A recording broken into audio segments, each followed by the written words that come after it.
Hello everyone, అందరికీ శ్రీకృష్ణ జన్మాష్టమి శుభాకాంక్షలు. నేను మా ఇంట్లో శ్రీకృష్ణ జన్మాష్టమిని ఎలా చేసుకున్నానో ఈ వీడియోలో మీతో షేర్ చేస్తున్నాను. సో ఫ్రెండ్స్, నేను చిన్ని కృష్ణుడిని ఒక పళ్ళెంలో ఈ విధంగా కూర్చోబెట్టుకొని పూలతో డెకరేట్ చేసుకున్నాను. తర్వాత చిన్ని కృష్ణుడికి దండ, కిరీటం కూడా పెట్టేసుకున్నాను. ఆ తర్వాత ఆ ప్లేట్ చుట్టూ డెకరేటింగ్ ఐటమ్స్ని ఈ విధంగా వీడియోలో చూపించిన విధంగా పెట్టుకున్నాను. మీరు చూస్తున్నట్లయితే ఇలా రేకులు లాంటి వాటిని ఇలా చుట్టూ పెట్టేసుకున్నాను.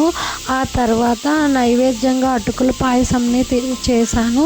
తర్వాత దీపారాధన చేసుకొని ప్రసాదాన్ని నైవేద్యంగా పెట్టి 2 రకాల పళ్ళను కూడా పెట్టుకున్నాను. నైవేద్యం మన ఇష్టం, మనం ఏదైనా పెట్టుకోవచ్చు. కొబ్బరికాయ అట్టపళ్ళు కూడా పెట్టుకోవచ్చు. ప్రస్తుతానికైతే నా దగ్గర ఉన్న పళ్ళతో ఈ విధంగా నేను శ్రీకృష్ణుడిని పూజించుకున్నాను. ఈ విధంగా చిన్ని కృష్ణుని పూజ మా ఇంట్లో ఇలా జరుపుకున్నాను. Thank you for watching.